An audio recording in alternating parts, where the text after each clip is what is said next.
তো আমি প্রথমেই একটু আমি চিটাগাং শহর কর্ণফুলী নদী কেন্দ্রিক যে আপনাদের শহর, সেই শহরের কিছু আমি একটু বর্ণনা করি আর কি। চিটাগাং শহরের পাশ দিয়ে আপনারা জানেন যে আপনারা হালদা প্লাস এই যে কর্ণফুলী নদী যেটা একদম আমাদের বঙ্গোপসাগর পড়ছে আর কি, শহরের পাশ দিয়ে যেটা। শুধু এটা না, চিটাগাং শহরে যদি কোনো খাল আছে যেটা আর কি, আমরা জানি চাকতাই খালের নাম জানি, তাই তো?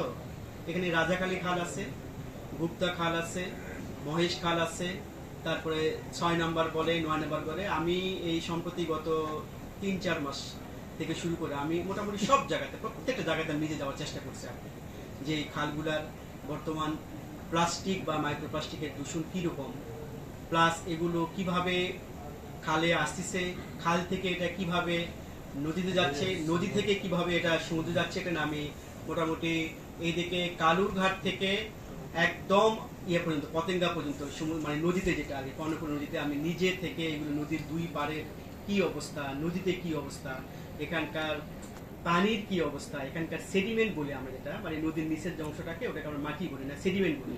এই সেডিমেন্টের কি অবস্থা, প্লাস এখানে যে কাঁকড়া আছে, এখানে যে শামুক আছে, এখানে যে বিভিন্ন প্রজাতির মাছগুলো আছে, এটা নিয়ে আমরা এখন কাজ করতেছি। অলরেডি আমার কাজ শেষ, এটা প্রায় আমার একটা ফলাফল পাইছি আর কি। তো এটা এখনো প্রকাশিত হয় নাই, আমরা রিসেন্ট হয়তো খুব তাড়াতাড়ি এটা আমরা ফলাফলটা আমরা ইয়ে করবো আর কি, গবেষণার ফলাফলটা আমরা দিব, দেখি কি হয় এটা।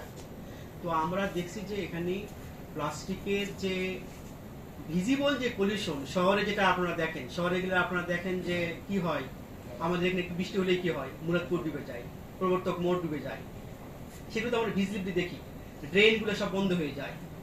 কিন্তু এটা নদীতে যাওয়ার পর নদীর কি, এই যে আমরা যে রিসেন্টলি যে আমরা ইলিশ মাছ একটা যে একটা বিশাল ব্যাপার স্যাপার, যে ইলিশ মাছ আমরা পাচ্ছি না, এটার পিছনেই কিন্তু একটা এই দূষণ যেটা প্লাস্টিক পলিউশন, এগুলো কিন্তু একটা ভূমিকা আছে। কিন্তু ইলিশ মাছ একটা সেশনে কি করে সমুদ্র থেকে নদীতে আসে, কিন্তু নদীতে হচ্ছে কি, নদীতে নিচের দিকে প্লাস্টিকের দূষণের কারণে প্লাস্টিকের বর্জ্যের এমন একটা স্তর থাকে, তারা আর এটাকে তাদের যে আপনার ডিম পাড়ার যে একটা মৌসুমী সময়, যে সময় যেরকম পরিবেশ দরকার, সেই পরিবেশটাকে তারা কিন্তু পাচ্ছে না। কিন্তু